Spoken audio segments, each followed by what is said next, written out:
En ce temps-là, mon père m'a inscrit dans une école. C'était l'école la plus pieuse qu'il y a à Anvers. C'est la Sota Torah, parce qu'il y avait la Takemoini. Bon, c'est-à-dire j'ai été prise vraiment dans un engrenage qui était bon, pieux traditionnel. Je suis rentré par de garçons et tout ça, de fumer avec des paillettes et tout ça. Il fallait faire la prière l'après-midi, Mariv, le soir et le minre. J'étais défendu le samedi, je ne pouvais pas faire du sport. C'était vraiment, malgré que j'allais quand même faire du sport parce que j'appartenais à un parti, j'étais parti sioniste à Noat Saïa. Et derrière le dos de l'école, j'allais quand même, mais je devais faire attention.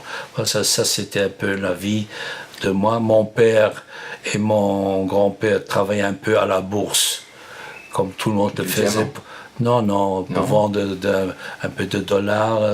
C'était un peu de troc, un peu d'échange pour l'occupation. Mon grand-père avait sa petite synagogue, on allait le samedi.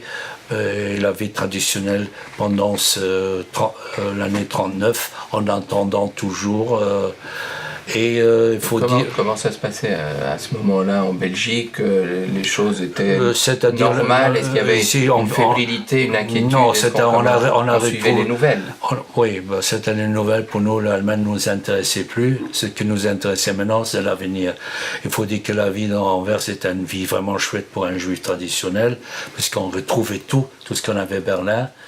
C'est-à-dire la tradition juive, les fêtes, je participais aux fêtes et tout, c'était vraiment la vie vraiment communautaire, vraiment impeccable. C'est-à-dire... Donc vous installez à Anvers, toute la famille avec votre maman, votre c'est ça, papa, votre petit frère, les grands-parents étaient là aussi. Les grands-parents, voilà, je voulais revenir sur les grands-parents. Je crois dans l'année fin 39, pour une raison précise, mes grands-parents recevaient les visas pour partir en Palestine pour rejoindre leur fils. Et par chance pour eux, ils sont partis. C'est-à-dire c'était le seul survivant à part... les grands-parents maternels. Mes grands-parents. De la famille de mon père, j'ai jamais rien su après. Je ne sais pas su ce qu'ils Ils étaient restés en Allemagne? Non, il habitait en Pologne. En Pologne. Donc ils ont disparu. Il y en a que je crois qui sont partis en Israël, tout, mais tout à fait, c'est comme toute la Pologne, tout a disparu. Alors voilà, c'était ma petite vie à Anvers, c'est-à-dire l'école, l'année 39 passe. Et voilà, l'année 40 arrive. La guerre est déclenchée en 39. Non, c'est-à-dire tout d'un coup la guerre en 39, la Pologne, c'est-à-dire avec tout ce qui se suit, comme l'Angleterre déclare la guerre à l'Allemagne, et la tension était vraiment au dernier moment, et nous on ne voyait rien arriver d'Australie. Et j'ai dit voilà. Et on continue à vivre en espérant qu'il y a des miracles, qui ne se fait pas de guerre. Mais il faut dire qu'on était très bien reçus en Belgique et on vivait très très bien. Il n'y avait aucun danger ni rien. Et voilà, la guerre qui éclate le 10 mai 1940. Prendre combat, fuir les Allemands. Je m'appelle moi et mes parents, on emballait tout ce qu'on possédait et on partait. On partait vers la France en passant à la Panne. Vous avez participé à l'exode. Je suis parti à l'exode et je m'appelle Jean Exode, c'est-à-dire j'arrive à la Panne. Au moment où les Allemands attaquent la Belgique. La Belgique, et bon, la guerre est déclarée, mais c'est une armée tellement puissante que nous on voulait fuir, on ne voulait pas attendre que les Belges gagnent la guerre ou les Anglais gagnent la guerre. Partir plus loin pour échapper aux Allemands. On n'est pas allé très loin, on est allé jusqu'à La Panne. Et à La Panne, on dormait à la plage, c'était au mois de mai. Dans la plage, on avait plein de troupes anglaises qui se sont ensablées avec de bâtiments anti-chars. Et on était bloqués là. Et on est resté là-bas, on est resté au moins 5 jours. dormir à la plage, les avions sous-passaient, je vivais à côté des soldats anglais qui tiraient vers les avions, et le temps qu'on devait bouger pour la France, la Belgique était occupée, et nous de La Panne, on est retourné à Bruxelles. Et voilà, et on vivait maintenant sur occupation allemande, avec tout ce que ça comportait. C'est-à-dire, bon, le loi suivait... les lois raciales se sont instaurées ici aussi. Pas tout de suite, mais ça y est, ça commençait. J'oublie pas que Anvers était à ce moment-là quand même un judaïsme de 15 000 personnes, et on vivait entre nous, mais avec l'autrement au cœur, avec tout ce que ça comportait d'antisémitisme. Mais ça s'est vite débranché. Bon, c'est-à-dire que bon, la première débranchement a été quoi? En mois de mai, en rentrant, mois de mai 40. Vers la fin du mois de mai, c'était vers novembre, je ne peux pas dire comme ça. Première déportation. Vous allez dire, qu'est-ce que c'est que cette déportation? Vous avez peut-être pas entendu parler de ça. Oui, moi, Ezekiel Baer, avec mes parents, on était déportés sur 24 heures de Anvers. On recevait une feuille de route de commandanture allemande. Gilbert, vous devez vous présenter à la gare de Centrale en 24 heures avec 20 kilos valises par chacun. Ça fait, on ramassait tout ce qu'on possédait et on laissait notre appart qu'on a quand même eu vide, mais qu'on a acheté comme un meuble. L'appart d'Anvers, hein? Oui, Anvers. On habitait pour Winsestraat et on était à la gare, et il y avait comme ça 600 familles juives qu'ils ont déportées d'Anvers de différents milieux. Alors, si je récapitule, vous participez à l'Exode, vous êtes à La Panne, après vous revenez sur Anvers. Je reviens sur Anvers. Et c'est là qu'on vous déporte. C'est-à-dire non, cette forme de déportation. Je continue à aller à l'école. D'accord. Donc la vie continue à reprendre à Anvers, sous occupation allemande. Naturellement avec ce qui consiste la faim, c'est-à-dire on recevait de timbres de rationnement, et il fallait acheter le manger au marché noir, et on commençait à sentir qu'il y avait plus de bonnes choses, et parfois j'allais avec un creux dormir, c'est-à-dire je dis ça à mes petits-enfants et tout ça, j'ai déjà eu cette sensation de la guerre, de la faim. Et voilà, ils prennent les 600 familles juives, et le train part. Où il va? Il va jusqu'à Hasselt, c'est-à-dire il quitte Anvers, Hasselt, 60 km. Le train s'évite.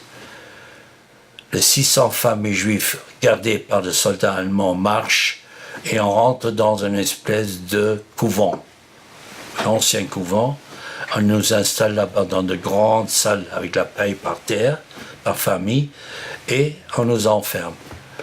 Et la journée passe, le grand personne devait être enregistré par la commandanture là-bas, et les enfants jouent, et on recevait notre ration à manger, on crevait la dalle, et on ne sait pas qu'est-ce qui arrive. Après, disons, 15 jours, 3 semaines, ils prennent par 60 familles, on nous groupe 60 familles, on nous met sur des camions, et on part vers le Limbourg. On part pour une petite ville qui est à 16 km à Hasselt, qui s'appelle Kuregem. Et la petite commune de Kuregem reçoit 60 familles juives. Alors on arrive jusqu'à la place, on descend, toutes les fenêtres sont fermées, mais on voit que les gens regardent à travers les fenêtres, parce qu'après je suis comme ça, on a annoncé aux villageois, il y a des familles juives qui arrivent. Eux qui n'ont jamais connu les juifs, mais par légende, soit religieux, tout ça, ils voient les juifs avec de grandes cornes, de longues ongles, c'est ce qu'ils nous ont dit après, de longs nez. Ils voyaient arriver des gens normaux et tout. Alors, pour dire les marches qu'on avait. Et on descendait, on allait jusqu'à la commune, la maison communale. On nous installait un instant, et nous on partageait, chaque villageois devait nous donner une chambre par famille. Ça fait, on vivait chez les villageois. Mon père, par hasard, et on avait une grande salle dans la commune où on se rencontre, où mon père faisait la soupe à midi et les gens venaient manger la soupe. On crevait la dalle à tel point que je faisais pipi au lit parce que j'avais plus de force en moi. Et j'allais, moi, essayer de trouver quelque chose à manger. Voilà, je ne sais pas quel âge j'avais à ce moment-là, j'avais 12 ans, je devais me débrouiller. Alors j'allais chez les paysans, je dis voilà, je m'expliquais à Juif d'Anvers, où j'étais réfugié d'Anvers. On ne recevait rien, mais il me donnait du travail. Et c'était juste la saison de planter des pommes de terre. J'acceptais ce travail, alors je voyais le matin jusqu'au soir. Il fallait se plier, faire avec une pelle un trou, mettre une pomme de terre dedans. Un mal de dos et tout ça, je recevais à ce moment-là une dizaine de tartines que j'étais heureux d'emmener à la maison pour mon père et ma mère et mon frère. Et voilà, c'est comme ça qu'on essaye de survivre. Jusqu'à un jour, mon père dit, écoute, on n'a vraiment rien à manger. Il dit, moi je ne peux pas partir parce que mon père et ma mère devaient se présenter tous les jours chez les Allemands à la Commandantur. Il dit, voilà, il dit, toi, tu vas aller à Bruxelles et tu vas acheter des ravitaillements. Alors tu vois un petit ketchup comme ça. Il dit, papa, ouais, voilà, tu as $2, voilà. Le dollar valait ça. Il me donnait un nom de quelqu'un où je peux changer de $, et va chercher la farine, des haricots, les choses nécessaires. Bon, je m'appelle la première fois, je prends le tram jusqu'à Hasselt, je vais à la gare, et je crois jusqu'à 10 ans, on recevait un petit tarif. Alors, il dit, quel âge tu as? J'avais à ce moment-là, je crois, j'avais 11 ans. 11 ans et demi. J'ai dit, non, j'ai 10 ans. Tu as 10 ans, oui. Bon, je m'appelle. Bon, tu vois, ici, maintenant, le petit Easy, un petit garçon comme ça, un sac à dos, j'arrive à Bruxelles pour demander en flamand, parce que je connaissais que le flamand, pour trouver le gars pour me changer le dollar. J'ai changé le dollar et c'était déjà tard. J'ai dit, le gars m'a dit que je pouvais dormir, mais il n'avait pas où. Alors je dormais devant l'escalier la nuit pour aller le lendemain pour chercher dans le marché noir. Il m'a laissé dormir, il m'a donné une couverture, mais je dormais par terre. L'argent de change. Non, c'était en privé, c'était en noir, oui.